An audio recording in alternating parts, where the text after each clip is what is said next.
जय हिंद दोस्तों। मैं अनिकेत कुमार बिहार कृषि कॉलेज सबौर भागलपुर से एग्री गाइडेंस की इस यूट्यूब चैनल में आप लोगों का स्वागत करता हूं। जैसा कि आप लोगों को पता है, हमने क्लास 12 की कृषि विज्ञान किताब में जितने भी objective fill in the blanks, yes और नो टाइप के क्वेश्चन हैं, सभी प्रकार के प्रश्न को हम लोगों ने सॉल्व कर लिया है। और आज से हम लोग शुरू करने वाले हैं फसलों की खेती, जो कि जो है चैप्टर नंबर 2 से पढ़ना है। तो आप लोग इस वीडियो में अंत तक बने रहिए। और मैं जो भी पॉइंट बताऊंगा वो तो अभी आप लोग के एग्ज़ाम में काम आएगा ही, फिर आगे जो आपका CBT, BCC या कोई भी अन्य कॉलेज में जाने के लिए जो एंट्रेंस एग्ज़ाम होता है उसमें भी इन वीडियो से आप लोग के क्वेश्चन रहेंगे। तो आप लोग इस वीडियो को पूरा देखें। और वीडियो में आगे बढ़ने से पहले अगर आप लोगों ने अभी तक हमारे यूट्यूब चैनल एग्री गाइडेंस को सब्सक्राइब नहीं किया है तो कृपया करके हमारे यूट्यूब चैनल को सब्सक्राइब भी कर ले और साथ ही साथ इस वीडियो को लाइक भी कर दीजिए। तो चलिए हम लोग वीडियो में आगे बढ़ते हैं, ठीक है। जिसमें हम लोग को पहला पढ़ना है फसलों की खेती, जिसमें धान के बारे में पढ़ना है, ठीक है। तो इसका मैंने एक शॉर्ट नोट बना लिया है, हम लोग इसी से जो है पढ़ेंगे। तो चलिए स्टार्ट करते हैं। सबसे पहले हम बात करते हैं, जब भी हम कोई भी क्रॉप को पढ़ते हैं उसमें कुछ बेसिक इंट्रोडक्शन पढ़ना पड़ता है, यानी कि उसका परिचय पढ़ना पड़ता है। उसका वानस्पतिक नाम क्या है, कुल या परिवार क्या है, गुणसूत्र कितना है, उत्पत्ति स्थल क्या है, उसके पुष्पक्रम का मतलब होता है उसका बाली, ठीक है। आप मोटा मोटा समझिए। इन्फ्लोरेसेंस का मतलब हो गया बाली, ठीक है। उसका बाली को क्या कहते हैं, उसमें कितना प्रोटीन पाया जाता है, और भी जो अन्य प्रकार के उसका जो इंट्रोडक्शन से क्वेश्चन होते हैं, क्योंकि इनसे क्या होते हैं जब आप आगे भी एग्जाम दीजिएगा उनसे इस टॉपिक से आप लोग के बहुत सारे क्वेश्चन एग्जाम में रहते हैं। तो सभी प्रकार के प्रश्नों को आप लोग को याद कर लेना है। तो चलते हैं, स्टार्ट करते हैं।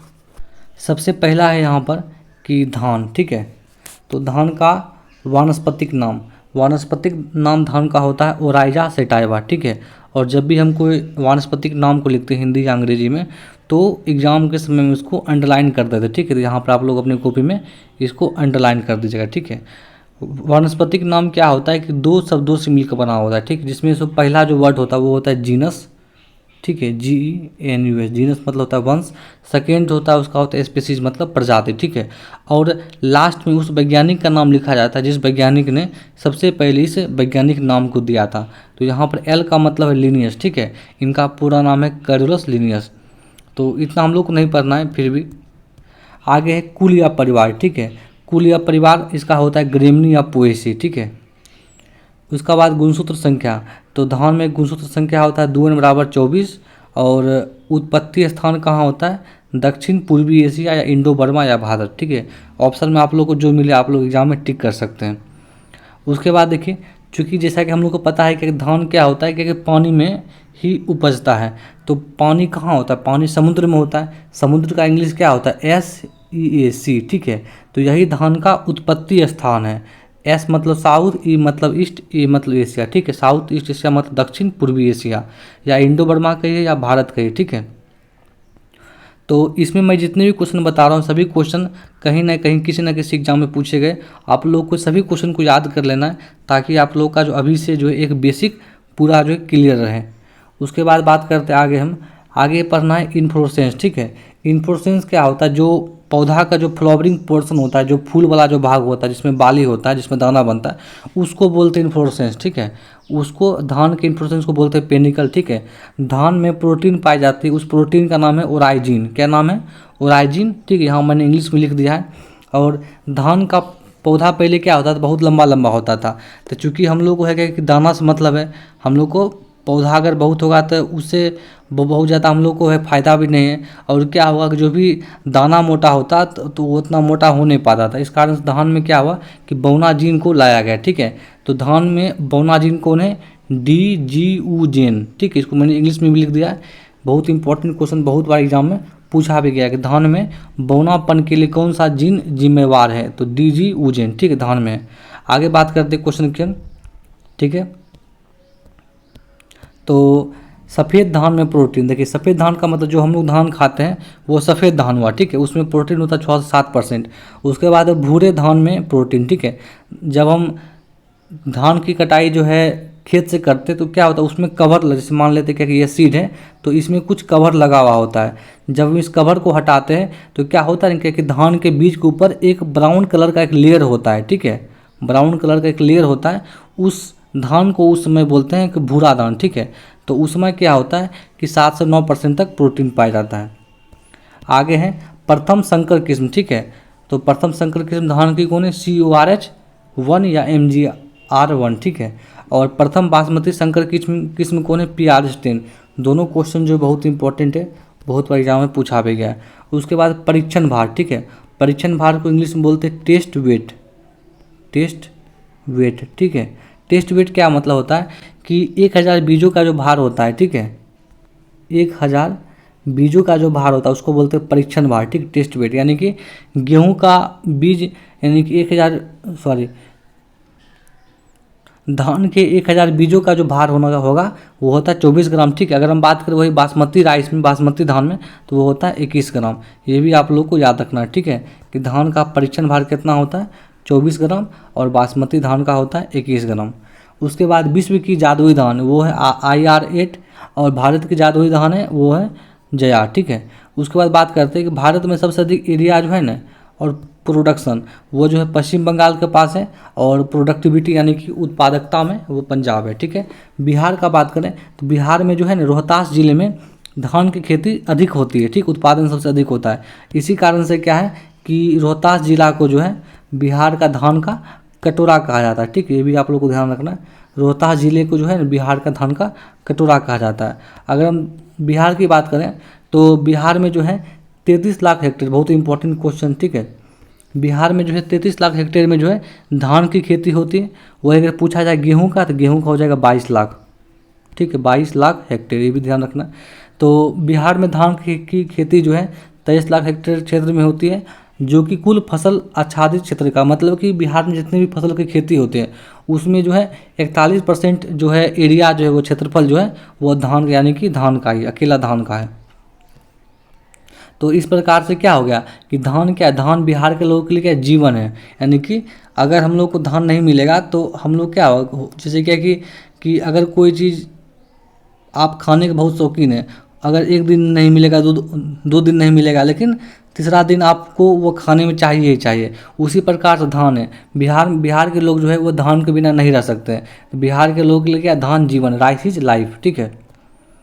तो ये सभी क्वेश्चन एग्जाम में कभी कभी आता है कि किस जो है स्टेट के लोगों के लिए जो है धान जीवन, तो बिहार के लोगों के लिए क्या, धान जीवन, ठीक है। अगला पॉइंट है, सभी पॉइंट को आप लोगों को याद कर लेना लिख के। धान बिहार की खाद्यान्न फसलों में सबसे अधिक महत्वपूर्ण, ठीक है। जितना भी खाद्यान्न फसल का उत्पादन होता है, ठीक है, उसमें सबसे अधिक जो है धान इंपॉर्टेंट है।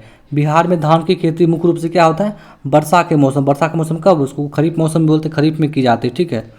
आगे वही लिखा है जैसा कि हम लोगों ने पीछे भी बात किया था कि बिहार में धान की खेती जो है वो 33 लाख हेक्टेयर क्षेत्र में की जाती है, जिसमें जो है क्या है ना 32 लाख जो क्षेत्रफल है वो खरीफ धान का अकेला है। उसके बाद 1 लाख जो क्षेत्रफल है, ठीक, 1 लाख हेक्टेयर जो क्षेत्रफल है उसमें गर्मा और बोरो, ठीक। बोरो का मतलब होता है कि जो ठंडी के मौसम में धान होता है, तो यहीं पे लिखा हुआ है इसकी खेती, खरीफ धान की खेती क्या होता है सभी जिलों में की जाती है, लेकिन गर्मा और बोरो धान की खेती क्या होता है कि जो है मिथिला और जो है कोसी के क्षेत्र में की जाती है। इसको भी आप लोगों को जो ध्यान रखना है। आगे बात करते हैं कि बिहार में धान की उत्पादकता, ठीक है। उत्पादकता का मतलब होता है उत्पादन पर हेक्टेयर, मतलब कि 1 हेक्टेयर क्षेत्र में कितना उत्पादन हो रहा है, तो 2525 केजी उत्पादन हो रहा है, ठीक है। अगला पॉइंट है कि संसार का 90% धान जो होता है वो साउथ ईस्ट एशिया यानी कि दक्षिण पूर्वी एशिया में ही पैदा होता है, और इस क्षेत्र में क्या होता है भारत और चाइना मिलाकर जो है आधा धान संसार का उत्पादन कर देते हैं, ठीक है। मतलब कि 2 देश ही जो है मिलकर 50% धान का उत्पादन कर देता है। अगर हम बात करें विश्व में तो क्षेत्रफल की दृष्टि से जो है भारत का जो है धान में पहला स्थान है, ठीक है, लेकिन उत्पादन में क्या है वो दूसरा स्थान है, ठीक है। उत्पादन में पहला जो है चाइना का है, उसके बाद भारत का है, लेकिन क्षेत्रफल में पहला भारत का है। आगे बात करते हैं धान की जलवायु, ठीक है, बहुत इंपॉर्टेंट है, और बिहार बोर्ड में जब भी धान से क्वेश्चन आता है तो जलवायु से क्वेश्चन भी आता है एग्जाम में। जलवायु की अगर बात करें तो धान एक उष्ण तथा उपोष्ण जलवायु का पौधा है, ठीक है। उष्ण का मतलब होता है क्या कि गर्मी, ठीक है, जब गर्मी के मौसम में क्या होता है जब बारिश पड़ता है जो उमस वाला जो गर्मी होता है तो उस टाइप का इसको जलवायु चाहिए, ठीक है। धान की खेती के लिए 4 से 6 माह तक औसत तापमान 21 डिग्री आई से अधिक होना चाहिए। और रहता भी इतना ही है, 21 से अधिक ही तापमान रहता है। उसके बाद अगर हम बात करें कि फसल की अच्छी पैदावार के लिए, तो फसल की अच्छी पैदावार के लिए इसमें जो है 20 से 25 डिग्री सी तापमान चाहिए, ठीक है। अगर हम बात करें कि अगला पॉइंट है कि रात्रि का तापमान जो है 15 डिग्री सी से कम नहीं होना चाहिए, ठीक है, ऐसे नहीं भी होता है। उसके बाद धान का बीज जो है 10 डिग्री सी से कम और 40 डिग्री सी से अधिक तापमान पर अंकुरित नहीं होता है, ठीक है। यानी कि बीज के अंकुरण के लिए जो है 10 से 40 डिग्री के बीच का तापमान चाहिए, ना ही 10 डिग्री से कम और ना ही 40 डिग्री से अधिक। तो इस प्रकार से हम लोगों ने देखा क्या कि इसको किस प्रकार का जलवायु का आवश्यकता होती है। अगर हम बात करते हैं कि फसल मौसम, ठीक, जैसा कि हम लोग को पता है कि धान मुख्य रूप से क्या है कि धान एक खरीफ क्रॉप है, लेकिन फिर भी क्या है कि धान की खेती क्या है कि अलग अलग क्षेत्रों में अलग अलग समय पर भी होते हैं, ठीक है। वही यहाँ पर लिखा हुआ है, बिहार में धान की खेती मुख्य रूप से खरीफ मौसम में करते हैं, लेकिन सिंचाई की सुविधा और तापमान की अनुकूलता, ठीक है, के अनुसार गर्मा और शीत, शीत का मतलब ठंडा, ठीक, ठंडा मौसम में धान की खेती कर लेते हैं। अगला जो क्वेश्चन है, इससे जो हर एक साल जितने भी प्रीवियस क्वेश्चन पेपर है उसमें इस टॉपिक से जो हमेशा क्वेश्चन पूछा गया है, तो आप लोग इस टॉपिक को पूरे इसी प्रकार से याद करना, ठीक है। धान की खेती खरीफ, रबी और जायद तीनों मौसम में होती है, ठीक है। और रबी को ही बोलते बोरो, ठीक है। अगर कहीं लिखा है बोरो धान, उसका मतलब क्या हुआ, रबी धान के बारे में बोल रहा है। तो खरीफ धान की खेती हम लोग जो है मई से जून में करते हैं और उसकी कटाई जो अक्टूबर से नवंबर में करते हैं, ठीक है। और रबी धान जिसको बोरो धान बोलते हैं, बोरो धान की जो है बुआई अक्टूबर नवंबर में करते हैं, कटाई अप्रैल में करते हैं। और जायद धान की बुआई जो है मार्च में करते हैं और कटाई जो जून जुलाई में करते हैं। इसमें जो सबसे इम्पोर्टेंट है वो है बोरो धान, ठीक है। बोरो धान से बहुत बार क्वेश्चन आया है कि बोरो धान की बुआई और कटाई का समय क्या है। आगे हम बात करते हैं मिट्टी, ठीक है। मिट्टी भी बहुत इंपॉर्टेंट है, मिट्टी से भी बहुत बार एग्जाम में क्वेश्चन आता है, ठीक है। तो धान के लिए चिकनी मटियार दोमट मिट्टी चाहिए, ठीक है, जिसमें जो है जल जो है रुक सके, पानी रुक सके। और उसका पीएच मान होता है 4 से 7.5 के बीच, लेकिन जो सबसे बेस्ट जो पीएच मान होता है वो 6.5 होता है। आगे बात करें वैरायटी की, तो वैरायटी से भी जो है ऑब्जेक्टिव टाइप में क्वेश्चन आते हैं, ठीक है। तो ऊपरी ज़मीन है तो यानी कि अपलैंड, ऊपरी ज़मीन है तो मतलब क्या है कि जहाँ पर हम लोग जो है खुद पानी पटाकर खेती करते हैं, तो सभी प्रकार की वैरायटी को आप लोग को नाम याद कर लेना, ठीक है। तो ऊपरी ज़मीन है तो जब आप वैरायटी को बार बार पढ़ेंगे तभी आपको ये याद हो पाएगा। तो ये है उप तुरंता, प्रभात, सहभागी, शुष्क सम्राट और सबौर द्वीप, ठीक है। आगे हम बात करें मध्यम ज़मीन हेतु, तो मध्यम ज़मीन हेतु जो वैरायटी है उसमें सीता, ठीक है, सीता है, कनक है, सबौर अर्धजल है और सबौर श्री है, ठीक है। सभी को आप लोग को जो है याद कर लेना है। आगे है निचली ज़मीन है तो ये है राजेंद्र मसूरी 1 और MTU 7029, इसको स्वर्णा भी बोलते हैं। ये सब जो भी आप धान की वैरायटी पढ़ रहे हैं इन सभी को हमने अपने बिहार कृषि कॉलेज सबौर भागलपुर में देखा है कि, और अभी भी हमारे जो खेत है, जो फील्ड एक्सपेरिमेंट का जो यूनिट है वहाँ पर लगा हुआ भी है। जब हम कभी खेत की तरफ जाएंगे तो उसका आप लोगों को वीडियो बना के भी दिखाएंगे कि अलग अलग जो वैरायटी जो धान होते हैं वो किस प्रकार के दिखाई पड़ते हैं। आगे बात करते हैं चौड़ और गहरे पानी है तो, ठीक, गहरे पानी का मतलब कि अगर धान जो है डूब भी जाए तब पर भी वो गहरे पानी में भी वह जो है जिंदा रह लेती है। तो वो है सुधा, जानकी और वैदेही, ठीक है। सुगंधित धान बहुत इंपॉर्टेंट है, बहुत बार इसे एग्जाम में क्वेश्चन आए, ठीक है। ये सब नाम अगर आप 4-5 पर पढ़ेंगे तो आपको ऐसे ही पूरी याद हो जाएगा। सुगंधा है, कामनी है, कतरनी है, सोनाचूर है, बादशाह भोग, ठीक है, सभी इंपॉर्टेंट है, जिसमें सोनाचूर ज़्यादा इंपॉर्टेंट है। आगे बोरो धान, ठीक है, ये भी क्वेश्चन बहुत बार एग्जाम में आया कि बोरो धान के इनमें से कौन किस्म है, तो 3 किस्में है, गौतम है, प्रभात है और रिछारिया, ठीक है।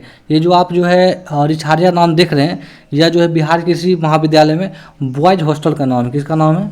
बॉयज हॉस्टल का नाम है क्या? रिछारिया, जहाँ पर हम लोग जो रह चुके हैं।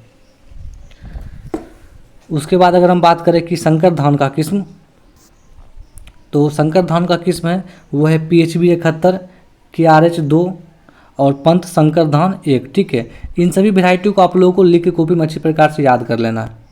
अगला जो हमारा पॉइंट है वो है कम उम्र, यानी कि 10 से 20 दिनों का जो बिचड़ा होता है। देखिए कैसे क्या होता है धान के खेत में कि जब हम धान की खेती करते हैं तो उस समय क्या होता है कि हम छोटे से एरिया में धान के जो बीज को डाल के उससे छोटा छोटा हम पौधा निकालते हैं। उस पौधा को बोलते हैं पौध। क्या बोलते हैं उसको हिंदी में? पौध। पौध बोलते हैं, या उसको बोलते हैं बिचड़ा। क्या बोलते हैं? बिचड़ा, ठीक है। उसको इंग्लिश में बोलते हैं सीडलिंग। SEEDLIN सीडलिंग, ठीक है। धान की कभी भी खेती जो है, मतलब मेनली जो खेती जो है बिचड़ा तैयार करके ही करते हैं, ठीक है। तो वही लिखा है कि धान का जो 10 से 20 दिन का जो बिचड़ा होता है उससे अधिक उपज मिलता है। आगे बात करते हैं पॉइंट की। तो सामान्यतः बिहार में बिचड़ा तैयार कर रोपनी विधि से धान की खेती की जाती है। अगला पॉइंट है कि जल जमाव या गहरे पानी वाले क्षेत्रों में सीधी बुआई करते हैं, ठीक है। ये भी पॉइंट आप लोग को ध्यान रखना। आगे कभी कभी एग्जाम में आता है कि SRI जो शब्द है, जो टर्म है, वो किससे संबंधित है। तो SRI का फुल फॉर्म होता है सिस्टम ऑफ राइस इंटेंसिफिकेशन, ठीक है। यह जो है धान से संबंधित है। क्या होता है इसके बारे में आप लोग को जो आगे के जो क्लास होगा उसमें डिटेल से पढ़ना। फिलहाल अभी आप लोग ध्यान रखिए कि SRI का फुल फॉर्म क्या होता है और इसका संबंध किस क्रॉप से यानी किस फसल से, धान से है। आगे बात करते हैं, जैसे कि मान लीजिए कि ये अगर हमारे पास पूरे अगर 1 हेक्टेयर का खेत है, ठीक, 1 हेक्टेयर का, तो इसका जो 1/10वां भाग होगा, ठीक है, यानी कि जो 10% जो एरिया होगा उसमें हम क्या करते हैं ना, नर्सरी लगाते हैं, मतलब कि बिचड़ा लगाते हैं, ठीक है। तो कभी कभी ये भी क्वेश्चन आता है कि अगर खेत का, अगर मान लेते हैं कि अगर खेत का क्षेत्रफल अगर 10,000 मीटर स्क्वायर है तो उसमें कितने मीटर स्क्वायर में हम लोग जो है नर्सरी लगाते हैं। तो 1/10 करेंगे कितना हो जाएगा, 1,000 मीटर स्क्वायर में। ये भी आप लोग को ध्यान रखना है। आगे अगर हम बात करें बीज दर, यानी बीज दर का मतलब क्या है, बीज की मात्रा, ठीक है। जैसे कि अगर हम चिकन बनाते हैं तो क्या होता है, चिकन की मात्रा लगती है, उसी प्रकार से खेत में बीज की बुआई के लिए हमको बीज की मात्रा बतानी पड़ती है। अगर हम बात करें कि छिटकवा विधि से तो वहाँ लगता है 100 kg पर हेक्टेयर। संकर धान में 15 kg पर हेक्टेयर, बहुत इंपॉर्टेंट है, ठीक है। SRI पद्धति में 5 kg, बहुत इंपॉर्टेंट ये भी है। और डेपोक में 1.5 से 3 kg, ये भी बहुत ठीक है। देखिए डिस डेपोक डिस डेढ़, डिस डेपोक डिस से डेढ़, इसको आप लोग इस प्रकार से याद कर सकते हैं, ठीक है। चारों बहुत इंपॉर्टेंट है, बहुत ज़्यादा बार एग्जाम में पूछा गया क्वेश्चन है। और आगे क्वेश्चन है कि धान में उर्वरक एवं खरपतवार प्रबंधन पर प्रकाश डाल, ठीक है। ये जो क्वेश्चन जो है दीर्घ उत्तरीय प्रश्न का क्वेश्चन भी है, हम इसके बारे में बात करते हैं, ठीक है। तो इसमें क्या है कि 1000 मीटर स्क्वायर क्षेत्रफल की बीज स्थली के क्यारियों में निम्नलिखित मात्रा में खाद का प्रयोग करते हैं, ठीक है। अगर हमारे पास जो है वो जो है अगर हमारे पास जो है 1000 मीटर स्क्वायर का जो बीज स्थली है तो उसमें हम कितना खाद का मात्रा प्रयोग करेंगे, ठीक है, उसके बारे में यहाँ बताया गया है। तो 1 kg नाइट्रोजन, 1 kg स्फूर का मतलब फास्फोरस, ठीक है, P2O5। स्फूर का मतलब क्या है, फास्फोरस मतलब P2O5, ठीक है। 1 kg नाइट्रोजन, 1 kg फास्फोरस और 1 kg पोटास का उपयोग करेंगे। बीज गिराने के 15 दिन के बाद 1 kg नाइट्रोजन का उसमें उपयोग करते हैं, उसमें डालते हैं। अगर हम बात करें खाद की मात्रा की, तो ऊपरी ज़मीन हेतु यानी कि जल्द पकने वाले प्रभेद के लिए 80-40-20 kg NPK पर हेक्टेयर, उन्नत व संकर धान के लिए 140-20 kg पर हेक्टेयर, सुगंधित धान के लिए 80-40-20 kg पर हेक्टेयर, सुगंधित धान जो कि लंबी किस्म है उसके लिए 40-30-20 kg NPK पर हेक्टेयर, ठीक है। कंपोस्ट भी यानी कि इसमें जैविक खाद का भी प्रयोग करते हैं 10 से 15 टन पर हेक्टेयर, ठीक है। और zinc sulphate 25 kg per hectare की दर से करते ताकि जिंक के मिश्र जो धान में खैरा रोग होता है वो नहीं हो। आगे है कि जितना भी हम लोग जो है नाइट्रोजन डालते हैं, ठीक है, जब हम खेत में कादो करते हैं उसमें आधी नाइट्रोजन की मात्रा डालते हैं, ठीक है। और साथ ही साथ पूरी पोटास और जो है स्फूर यानी कि फास्फोरस की मात्रा डालते हैं कादो करने के समय। उसके बाद जो आधा जो नाइट्रोजन का मात्रा बढ़ जाता है उसका जो आधा भाग जो है 20 से 30 दिन के बाद DAS का मतलब होगा डे आफ्टर सोइंग, ठीक है, डे आफ्टर सोइंग मतलब बुआई के 20 से 30 दिन के बाद। और जो उसके बाद जो 1/4 भाग जो बच जाएगा वो देते इसमें बाली बनने के समय। अगर हम बात करें खरपतवार प्रबंधन की, तो रोपाई के जो है 40 दिनों तक खेत को खरपतवार से मुक्त रखना चाहिए, ठीक है। अगर हम बात करें यांत्रिक विधि से, तो यांत्रिक विधि से निराई गुड़ाई सबसे उत्तम है। 20 से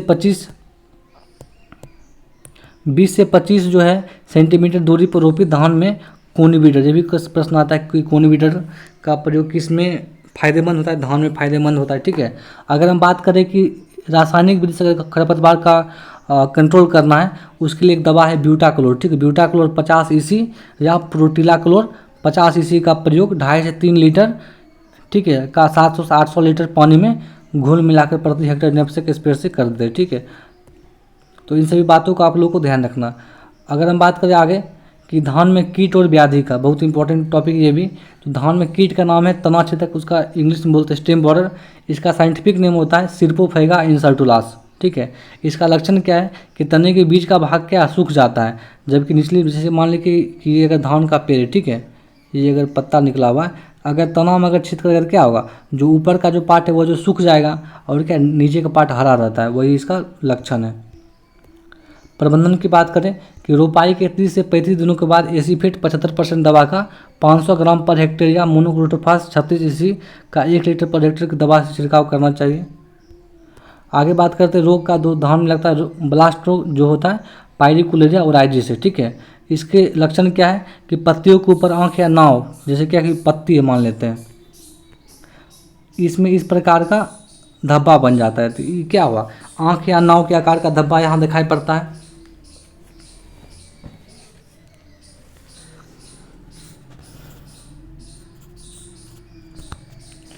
उसके बाद क्या है कि पुष्प एवं दानों पर धब्बे के कारण दाना का रंग कैसा काला हो जाता है, ये भी ठीक ध्यान रखना है। आगे हम बात करते हैं कुछ और इम्पोर्टेंट पॉइंट की। तो लेजर लैंड लेवलर का उपयोग कहाँ करते हैं, भूमि के समतलीकरण में करते हैं, ठीक है। बीज उपचार की बात करें तो इसमें एग्रोसेन जीएन या सोरेसेन से 2 ग्राम पर केजी की दर से बीज का उपचारित करते हैं, तब हम इसको नर्सरी में लगाते हैं, ठीक है। धान के पौधों को किसी भी हालत में 3 सेंटीमीटर से ज़्यादा गहराई पर नहीं रोपना चाहिए, ठीक है। आगे हम बात करते हैं जल प्रबंधन। तो बाली निकलने से लेकर परिपक्वतावस्था तक 2 से 3 सेंटीमीटर तक का पानी स्तर बनाए रखना चाहिए, ठीक है। धान के खेत में कम से कम उतना पानी होना चाहिए कि खेत में दरार ना पड़े। आगे बात करते हैं कि 1 किलो धान के उत्पादन में कितना 5000 लीटर जल की आवश्यकता होती है। कटाई और दौनी की बात करेंगे अगर हम, तो पुष्पन के करीब 30 से 35 दिन के बाद इसमें कटाई के लिए जो है पौधा तैयार हो जाता है। भंडारण की बात करें तो भंडारण यानी कि जब हम खेत से काटते हैं तो कटाई के समय दानों में 24% नमी और भंडारण के समय 14% नमी होना चाहिए। भी क्वेश्चन बहुत बार पूछा गया है, बहुत इंपॉर्टेंट है। उसके बाद बात करते हैं कि जो संकर धान का जो बीज होता है उसको अगले वर्ष बीज मतलब कि बुआई के लिए नहीं रखते हैं। अब हमारा जो लास्ट में जो है कुछ इंपॉर्टेंट फैक्ट्स हैं जिनसे बहुत सारे एग्जाम में क्वेश्चन पूछे गए। सभी प्रकार को क्वेश्चन को आप लोग को याद कर लेना, यह तभी होगा जब आप लोग इसको फेर करके बार बार पढ़िएगा, तभी ये आप लोग से हो पाएगा। अगर आप लोग यहाँ तक वीडियो को देख रहे हैं तो वीडियो को लाइक भी कर दीजिए फटाफट, क्योंकि पूरे कंटेंट को लिखना पड़ता है, खोजना पड़ता है, टाइम लगता है, इतनी मेहनत करते हैं आप लोग के लिए। आप लोग की तरफ से एक लाइक तो इस वीडियो के लिए बनता है। उसके बाद अगर हम बात करते हैं तो धान में जिंक की कमी, बहुत इंपॉर्टेंट क्वेश्चन है, बहुत ज़्यादा इंपॉर्टेंट क्वेश्चन है। धान में जिंक की कमी से क्या होता है, खैरा रोग होता है। इसके लिए इसकी क्षतिपूर्ति के लिए क्या होता है, हम जो है खेत में zinc sulphate 25 KG per hectare की दर से डालते हैं। आगे बात करते हैं इसकी खोज 1966 ईस्वी में डॉक्टर वाई.एल. नैने ने, जो कि GBPUAT Govind Ballabh Pant university of agriculture and technology के जो प्रोफेसर थे 1966 ईस्वी में किए थे। आगे बात करते हैं धान के खेत में जैव उर्वरक, बहुत इंपॉर्टेंट क्वेश्चन है।